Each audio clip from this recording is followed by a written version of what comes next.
ಓಂ ಶಾಂತಿ, ಓಂ ಶಾಂತಿ, ಓಂ ಶಾಂತಿ. ನನ್ನ ಹೆಸರು ಚಂಪಕವಲ್ಲಿ ನಾಗರಾಜ್ ಅಂತ, ವಿಜಯಪುರದ ನಿವಾಸಿ. ನಾನು ಈ ಒಂದು ಬಾಬಾ ಮನೆಗೆ 2013ರಲ್ಲಿ ಬಂದಿದ್ದು, 9 ವರ್ಷ ಆಯಿತು.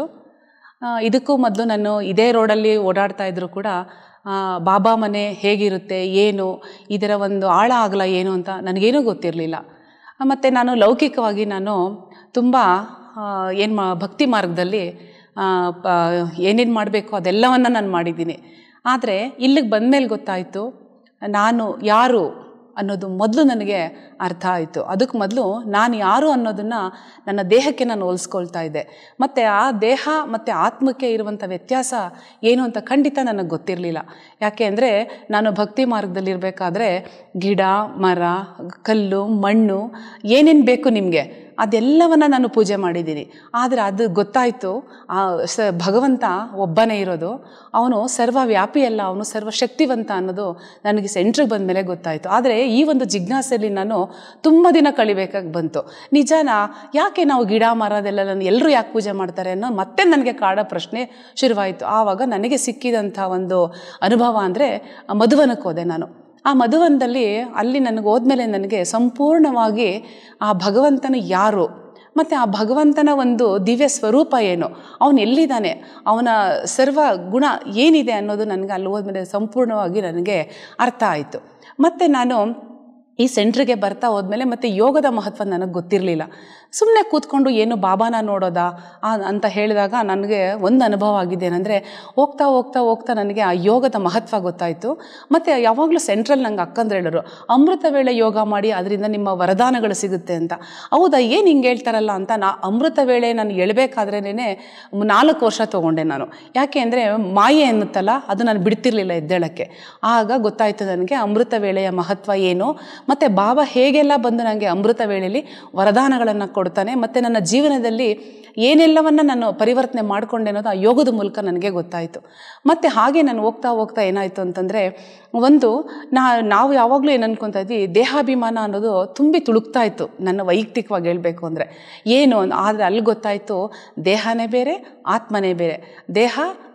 ದೇಹದಲ್ಲಿರೋ ಒಂದು ಸಣ್ಣ ಒಂದು ಶಕ್ತಿ ಆ ಆತ್ಮ, ಆದರೆ ಆತ್ಮದಲ್ಲಿ ಏನೆಲ್ಲ ಅಡಗಿದೆ ಅನ್ನೋದನ್ನು ದಿನೇ ದಿನೇ ದಿನೇ ದಿನೇ ನಾನು ಮುರಳಿ ಕೇಳ್ತಾ ಮತ್ತು ಅದನ್ನು ಮನನ ಮಾಡ್ಕೊಳ್ತಾ ನನಗೆ ಅದು ಗೋಚರ ಆಗ್ತಾ ಬಂತು. ಆದರೆ ಇಷ್ಟೆಲ್ಲ ನಾವು 9 ವರ್ಷದಿಂದ ಇದ್ದರೂ ಕೂಡ ನಾವು ಏನೂ ಕಲ್ತಿಲ್ಲ. ಇನ್ನು ಕಲಿಯೋದು ಸಾಗರದಷ್ಟಿದೆ, ಕಲ್ತಿರೋದು ನಾವು ಬಿಂದು ಅಷ್ಟು ಮಾತ್ರ ಅನ್ನೋದು ನನಗೆ ಇವಾಗ ಗೊತ್ತಾಗ್ತಾ ಇದೆ.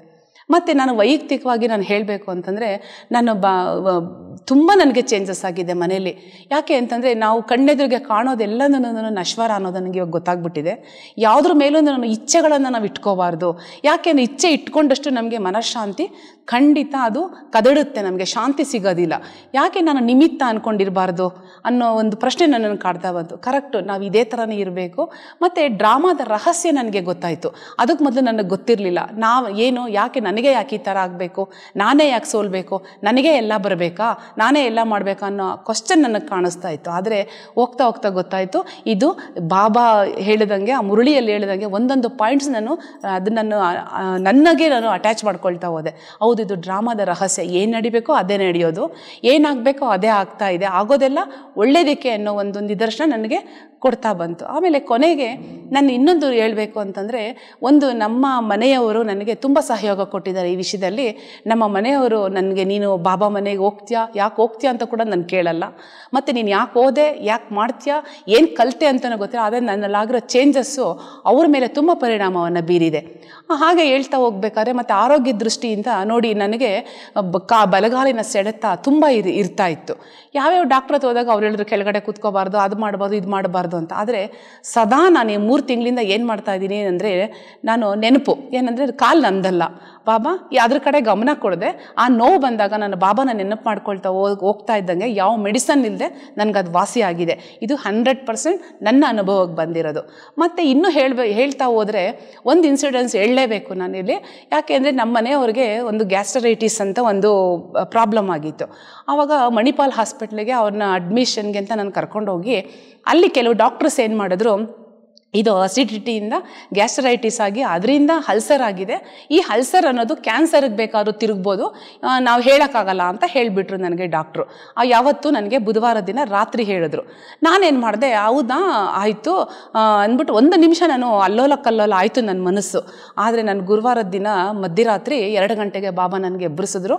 ಆವತ್ತು ನಾನು ಕೂತ್ಕೊಂಡು ಬಾಬಾ ಮುಂದೆ ಹೇಳಿದೆ, ಬಾಬಾ ಇದು ನಿಜಾನ ಸತ್ಯನ, ಇದು ಸುಳ್ಳಾಗಬೇಕು ನನಗೆ, ಯಾಕೆ ಅಂತಂದ್ಬಿಟ್ಟು ನನಗೆ ಬಾಬಾಲಿ ನನ್ನ ನಿಮಿತ್ತವಾಗಿ ಕೂತ್ಕೊಂಡು ನಾನು ಬಾಬಾನ ನೆನಪು ಮಾಡ್ಕೊಳ್ತಾ ಇದ್ದೆ.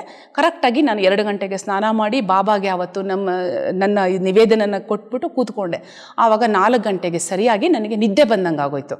ಆವಾಗ ಬಾಬಾ ಬಂದು ಪಕ್ಕದಲ್ಲಿ ನಿಂತ್ಕೊಂಡ್ರು. ಅವಾಗ ಏನು ಹೇಳಿದ್ರು ಗೊತ್ತಾ, ಬಾಬಾ ಎದ್ದೇಳು ಮೇಲೆ ಅಂದರು. ಎದ್ಬಿಟ್ಟು ನನ್ನ ಕೈಲಿ ಮುರುಳಿ ಬುಕ್ ಕೊಡ್ತಾಯಿದ್ರು. ಆವಾಗ ರೂಪಕ್ಕ ಬಂದು ನನ್ನ ಎದುರುಗಡೆ ನಿಂತ್ಕೊಂಡ್ರು. ರೂಪಕ್ಕ ನನ್ನ ಕೈಲಿ ಮುರುಳಿ ಬುಕ್ ಕೊಟ್ಟಂಗೆ ನೀನು ಓದು ಅಂತಿದ್ರು. ನಾನು ಹೇಳಿದೆ, ನಾನು ಓದೋಕ್ಕಾಗುತ್ತಕ್ಕ, ಇದು ನಾನು ಅರ್ಹಳಲ್ಲ ಅಂದೆ. ನೀವು ಗದ್ಗೆ ಮೇಲೆ ಕೂತ್ಕೋಬೇಡಮ್ಮ, ಇಲ್ಲಿ ಕೂತ್ಕೊಂಡು ಓದು ಅಂದರೆ ಆ ಬುಕ್ ನಿಂಗೆ ಓಪನ್ ಮಾಡಿದ ತಕ್ಷಣ ಅದರಲ್ಲಿ ಒಂದು 4 ಅಕ್ಷರ, ವಿಜ್ಞಾನಿಗಳೆಲ್ಲ ಅಜ್ಞಾನಿಗಳು ಅನ್ನೋ ಒಂದು ಸಂದೇಶವನ್ನು ಬಾಬಾ ಕೊಟ್ಟರು. ಕಣ್ಬಿಟ್ಟು ನೋಡಿದಾಗ 4 ಗಂಟೆ 10 ನಿಮಿಷ ಆಗಿತ್ತು. ಆವಾಗ ನನಗೆ ಅರ್ಥ ಆಯಿತು, ಓ ನಾನು ಗೆದ್ದೆ, ಯಾಕೆಂದರೆ ಬಾಬಾನೇ ನನಗೆ ಈ ಥರ ಸಂದೇಶವನ್ನು ಕೊಟ್ಟಿದ್ದಾರೆ ಅಂದ್ಬಿಟ್ಟು ತಕ್ಷಣ ಟಕ ಟಕ ಟಕ ಎದ್ಬಿಟ್ಟು ಬಾಬಾಗೆ ಮತ್ತೆ ನಮಸ್ಕಾರ ಹೇಳ್ಬಿಟ್ಟು, ನಾನು ಇನ್ನು ಹಾಸ್ಪಿಟ್ಲಿಗೆ ಗೇಟೇ ಓಪನ್ ಮಾಡಿರಲಿಲ್ಲ, ಮಣಿಪಾಲ್ ಹಾಸ್ಪಿಟ್ಲಿಗೆ ನಾನು ಬಂದ್ಬಿಟ್ಟೆ. ಬಂದು ಅಲ್ಲಿ ಡಾಕ್ಟ್ರು ರೌಂಡ್ಸ್ ಬರೋದು ಕಾಯ್ತಾ ಇದ್ದೆ. ಆವತ್ತು ರಿಪೋರ್ಟ್ ಬರಬೇಕಾಗಿತ್ತು ನನ್ನ ಕೈಗೆ. ಆ ರಿಪೋರ್ಟಲ್ಲಿ ಕೂಡ ಏನಿತ್ತು ಗೊತ್ತಾ, ಬರೀ ಗ್ಯಾಸ್ಟ್ರೈಟಿಸ್ ಅದೇ ಇದು ಕ್ಯಾನ್ಸರ್ ಅಲ್ಲ, ಏನೂ ಅಲ್ಲ ಅಂತ ಹೇಳಿದ್ರು.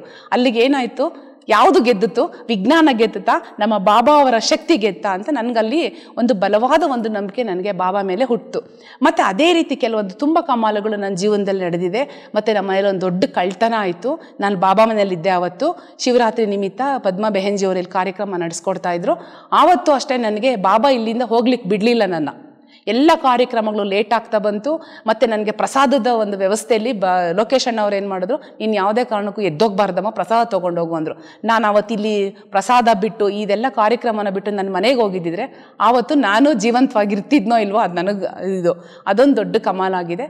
ಮತ್ತು ನಮ್ಮ ಮನೆಯಲ್ಲಿ ನನಗೆ ಏನಾಗ್ತಾ ಇದೆ ಅಂತಂದರೆ, ಎಲ್ಲ ಕಡೆಯೂ ಯಾವುದೇ ಒಂದು ವಸ್ತುನ ನೋಡಿದ್ರೂ ಕೂಡ ಅದ್ರ ಬಗ್ಗೆ ತುಂಬ ಸೆಳೆತಾ ಇಲ್ಲ. ಈಗ ಸೆಳೆತವನ್ನು ಕಳ್ಕೊಂಡು ನಾನು ಇದು ಏನು ಉಪಯೋಗಿಸ್ಬೇಕು, ಇದಕ್ಕೆ ನಿಮಿತ್ತವಾಗಿದ್ದೀನಿ ಅನ್ನೋ ಒಂದು ಭಾವನೆ ಬರ್ತಾ ಇದೆ. ಮತ್ತು ನಾವಿರೋಷ್ಟು ದಿನ ಕೂಡ ಶಾಂತಿ ರೀತಿಯಿಂದ ಸನ್ಮಾರ್ಗದಲ್ಲಿ ನಡ್ಕೊಂಡು ಹೋಗಬೇಕು ಅನ್ನೋದು ನನ್ನ ಜೀವನದಲ್ಲಿ ನಾನು ಬಾಬಾ ಮನೆಗೆ ಬಂದು ನಾನು ಅಳವಡಿಸ್ಕೊಂಡಿದ್ದೀನಿ. ಮತ್ತು ಹಾಗೆ ಇನ್ನೂ ಅನೇಕ ಅನುಭವಗಳು ನನಗೆ ಆಗ್ತಾ ಇದೆ. ಅದನ್ನು ಒಂದು ರೀತಿ ಹೇಳೋಕ್ಕೆ ಸಾಧ್ಯ ಆಗ್ತಾ ಇಲ್ಲ. ಮತ್ತು ನಾವು ಇಲ್ಲಿ ಬಾಬಾ ಮನೆ ಅನ್ನೋದಕ್ಕಿಂತ ನಮಗೆ ತವ್ರ ಮನೆ ಥರ ಇದು. ಒಂದು ದಿನ ನಮಗೆ ಬರದೇ ಇದ್ದರೂ ಕೂಡ ನನಗೇನೋ ಸೆಳಿತಾ ಆಗ್ತಾ ಇರ್ತದೆ, ಇವತ್ತು ಮಿಸ್ ಆಗಿಬಿಡ್ತಲ್ಲ, ನಾಳೆ ಆದರೂ ಹೋಗಬೇಕು ಅಂದರೆ ಆ ಥರ ಒಂದು ನಮಗೆ ಅಟ್ಯಾಚ್ಮೆಂಟು ಬಾಬಾ ಅವ್ರ ಜೊತೆ ಬೆಳೆದಿದೆ. ಮತ್ತು ದೇಹದ ಒಂದು ಸ್ಥಿತಿ ಚೆನ್ನಾಗಿದೆ, ಮಾನಸಿಕ ಸ್ಥಿತಿ ಚೆನ್ನಾಗಿದೆ. ಮಾನಸಿಕವಾಗಿ ನಾನು ತುಂಬ ಗಟ್ಟಿಯಾಗಿದ್ದೀನಿ. ದೈಹಿಕವಾಗಿಗಿಂತ ಮಾನಸಿಕವಾಗಿ ನನಗೆ ತುಂಬ ಗಟ್ಟಿತನ ಸಿಕ್ಕಿದೆ. ಹಾಗೆ ನಾನು 4 ಜನದ ಎದುರುಗಡೆ ನಾನು ಬಾಬಾ ಅವರ ಸಂದೇಶವನ್ನು, ಅವರು ಸುಳ್ಳು ಅಂದರೂ ನಾನು ಅದನ್ನು ನಿಜವಾಗಿ ನಾನು ಮಾತಾಡಬಲ್ಲೆ ಅನ್ನೋ ಒಂದು ಶಕ್ತಿ ನನಗೆ ಬಾಬಾ ಅವರು ಈ ಒಂದು ಇದರಲ್ಲಿ ಕೊಟ್ಟಿದ್ದಾರೆ. ಮತ್ತು ಇನ್ನೂ ಹೇಳಬೇಕು ಅಂತಂತಂದರೆ, ಈ ಒಂದು ಸೆಂಟ್ರಲ್ಲಿ ಇರ್ತಕ್ಕಂಥ ಅಕ್ಕಂದ್ರು ಇರ್ಬೋದು, ಅಣ್ಣಂದ್ರು ಇರ್ಬೋದು, ತುಂಬ ಚೆನ್ನಾಗಿ ನಮಗೆಲ್ಲನೂ ಸಹಯೋಗ ಕೊಡ್ತಾ ಇದ್ದಾರೆ. ಮತ್ತು ಪ್ರತಿಯೊಂದರಲ್ಲೂ ಅಷ್ಟೇ ನಮ್ಮ ಜೊತೆ ಬರ್ತಕ್ಕಂಥ ಅಕ್ಕಂದ್ರು ಅಣ್ಣಂದರು ಎಲ್ಲರೂ ಕೂಡ ಅವರವರದೇ ಆದಂಥ ಒಂದು ಸಾಧನೆಯಲ್ಲಿದ್ದಾರೆ. ಅಷ್ಟು ಹೇಳೋಕ್ಕೆ ನಾನು ಇಷ್ಟಪಡ್ತೀನಿ. ವೈಯಕ್ತಿಕವಾಗಿ ನಾನು ಪರಿಚಯನ ನಾನು ಮಾಡ್ಕೊಳ್ಳೋಕೆ ಇಷ್ಟಪಡ್ತೀನಿ. ನಾನು ಶ್ರೀ ಪತಂಜಲಿ ಯೋಗ ಶಿಕ್ಷಣ ಸಮಿತಿಯಲ್ಲಿ ಕಳೆದ 2005ರಿಂದನೂ ನಾನು ಅದ್ರಲ್ಲಿ ತೊಡಗಿಸ್ಕೊಂಡಿದ್ದೀನಿ. ಮತ್ತು ಅಲ್ಲಿ ಕೂಡ ನಾನು ಯೋಗಾಭ್ಯಾಸವನ್ನು ಹೇಳ್ಕೊಡ್ತಾ ಬಂದಿದ್ದೀನಿ. ಅಲ್ಲಿ ಪ್ರಾಣಾಯಾಮ, ಯೋಗ, ಧ್ಯಾನದ ಕ್ಲಾಸನ್ನು ನಾವು ತೊಗೋತೀವಿ. ಬಟ್ ಅದೊಂದು ಏನು ಅಂತಂದರೆ, ನನಗೆ ಯೋಗ ಸಮಿತಿಯಲ್ಲಿ ಸಿಕ್ಕಂಥ ಅಕ್ಕಂದ್ರನ್ನ ಎಷ್ಟೋ ಜನ ನಾನು ಇಲ್ಲಿಗೆ ಕರ್ಕೊಂಬರುವಂಥ ಒಂದು ಕೆಲಸ ನನ್ನ ಕಡೆಯಿಂದ ಸ್ವಲ್ಪ ಮಟ್ಟಿಗೆ ಆಗಿದೆ. ಅಲ್ಲಿ ನಾನು ಯೋಗ ಕ್ಲಾಸನ್ನು ತಗೊಳ್ತಾ ನಾನು ಬಾಬಾ ಅವರ ಸಂದೇಶಗಳನ್ನ ಕೊಡ್ತಾ ಹೋಗ್ತೀನಿ. ಅದೊಂದು ನನಗೆ ಅವರು ಪರಿವರ್ತನೆಯಾಗಿ ಎಷ್ಟೋ ಜನ ಇಲ್ಲಿ ಬಾಬಾ ಮನೆಗೆ ಹೆಜ್ಜೆ ಇಟ್ಟಿದ್ದಾರೆ. ಮತ್ತು ನಾನು ನಗರದ ಮಹಿಳಾ ಸಂಘದ ಒಂದು ಖಜಾಂಚಿಯಾಗಿ 3 ವರ್ಷ ಸೇವೆ ಸಲ್ಲಿಸಿದ್ದೀನಿ. ಈಗ ನಾನು ಪ್ರಸ್ತುತ ಆಶಿವೈ ನಗರದ ಮಹಂತಿನ ಮಠ ಅಂತ ವಿಜಯಪುರದಲ್ಲಿ ಒಂದು ಬೃಹತ್ತಾದ ಒಂದು ಐತಿಹಾಸಿಕವಾದ ಒಂದು ಸಂಸ್ಥೆ ಇದೆ. ಆ ಸಂಸ್ಥೆಯಲ್ಲಿ ನಾನು ಇವತ್ತು ಖಜಾಂಚಿಯಾಗಿ ಸೇವೆಯನ್ನು ಸಲ್ಲಿಸ್ತಾ ಇದ್ದೀನಿ. ಶ್ರೀ ಪತಂಜಲಿ ಯೋಗ ಶಿಕ್ಷಣ ಸಮಿತಿಯಲ್ಲೂ ಕೂಡ ಉಪಾಧ್ಯಕ್ಷರಾಗಿ ನಾನು ಸೇವೆಯನ್ನು ಸಲ್ಲಿಸ್ತಾ ಇದ್ದೀನಿ. ಇಷ್ಟು ನಂದು ಒಂದು ಕಿರು ಪರಿಚಯ. ಇದೆಲ್ಲದರ ಜೊತೆ ಒಡನಾಟವನ್ನು ಇಟ್ಕೊಂಡು ನಾನು ಬಾಬಾ ಅವರ ಸಂದೇಶವನ್ನು ಎಲ್ಲೋದ್ರೂ ನಾವು ಬಿಟ್ಕೊಡಲ್ಲ. ಯಾಕೆ ಅಂದರೆ ಅಲ್ಲಿ ಏನೇ ಎಂಥ ಒಂದು ಸಂದಿಗ್ಧ ಪರಿಸ್ಥಿತಿ ಬಂದ್ರೂ ಕೂಡ ಅದನ್ನು ಚಾಣಾಕ್ಷತನದಿಂದ ನಿವಾರಿಸ್ಕೊಳ್ಳೋ ಒಂದು ಶಕ್ತಿ ನಮಗೆ ಬಾಬಾ ಕೊಟ್ಟಿದ್ದಾನೆ. ಅಲ್ಲಿ ಯಾರು ಏನು ಮಾತಾಡೋಕ್ಕೆ ಆಸ್ಪದ ಕೊಡಲ್ಲ, ಅಂತಹ ಒಂದು ಸಂದರ್ಭಗಳು ನಮಗೆ ಎದುರಾಗಿದೆ. ಮತ್ತು ಆ ಸಂಘ ಸಂಸ್ಥೆಗಳಲ್ಲೂ ಕೂಡ ಯಾರೂ ನಮ್ಮನ್ನು ಒಂದು ಕೀಳಾಗಿ ಕಾಣೋದಾಗಲಿ, ಬಾಬಾ ಮನೆ ಅಂದರೆ ಏನು ಅನ್ನೋದು ಇವಾಗ ಅವ್ರಿಗೂ ಅರಿವಾಗಿದೆ. ಇವ್ರನ್ನ ಒಂದು ಗೌರವಯುತವಾಗಿ ನಡೆಸ್ಕೋಬೇಕಪ್ಪ. ಓಂ ಶಾಂತಿ ಅಂದರೆ ಏನೋ ಅನ್ಕೊಂಬಿಟ್ಟಿದ್ರು, ಸಂಸಾರ ಮನೆ ಮಠ ಎಲ್ಲ ಬಿಟ್ಟು ಇವರು ಅಲ್ಲೇ ಸೇರ್ಕೊಂಡ್ಬಿಡ್ತಾರೆ, ಅಲ್ಲಿಗೆ ಹೊಟ್ಟೋಗ್ತಾರೆ ಅನ್ನೋ ತಪ್ಪು ಭಾವನೆ ಇವತ್ತು ಆ ಸಂಘ ಸಂಸ್ಥೆಗಳಲ್ಲೂ ಬಂದಿದೆ. ಹೋದಾಗೂ ಕೂಡ ಅವರು ನಾನು ಎಲ್ಲೇ ಹೋಗಲಿ ಅವ್ರಿಗೆ ಇವಾಗ ಹಲೋ ಹಾಯ್ ಬಾಯ್ ಅಂತ ಏನೂ ಹೇಳಲ್ಲ, ಓಂ ಶಾಂತಿ ಅಂತಲೇ ಹೇಳ್ತೀವಿ. ಮತ್ತು ಬರಬೇಕಾದ್ರೂ ಹೋಗಬೇಕಾದ್ರೂ ಕೂಡ ಅವ್ರಿಗೆ ಬಾಯಿ ಇಲ್ಲ, ಓಂ ಶಾಂತಿ ಅಂತಲೇ ಹೇಳೋದು.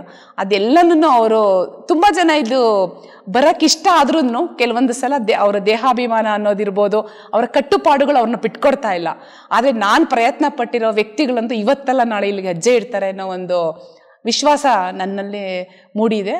ಇನ್ನು ನಾನು ಬೇರೆ ಬೇರೆ ಕಡೆ ಎಲ್ಲ ನಾವು ಕ್ಲಾಸ್ಗಳು ತೊಗೊಂಡಾಗೂ ಕೂಡ ನಾನು ಇದನ್ನು ಸ್ವಲ್ಪ ಅಳವಡಿಸ್ಕೊಳ್ತಾ ಹೋಗ್ತೀವಿ. ಮತ್ತು ಆಹಾರದ ನಿಯಮ ನನಗೆ ತುಂಬ ಇಲ್ಲಿ ಕಳಿಸ್ಕೊಟ್ಟಿದ್ದಂಥ ಆಹಾರ ನಿಯಮ ನನ್ನ ಪತಂಜಲಿ ಯೋಗ ಶಿಕ್ಷಣ ಸಮಿತಿಯಲ್ಲಿ ಅಳವಡಿಸ್ಕೊಳ್ಳೋಕ್ಕೆ ತುಂಬ ಒಂದು ಉಪಯೋಗ ಆಗಿದೆ. ಇಲ್ಲಿನ ಒಂದು ಆಹಾರದ ನಿಯಮ ಅದನ್ನು ತುಂಬ ಜನ ಇಷ್ಟನೂ ಪಟ್ಟಿದ್ದಾರೆ.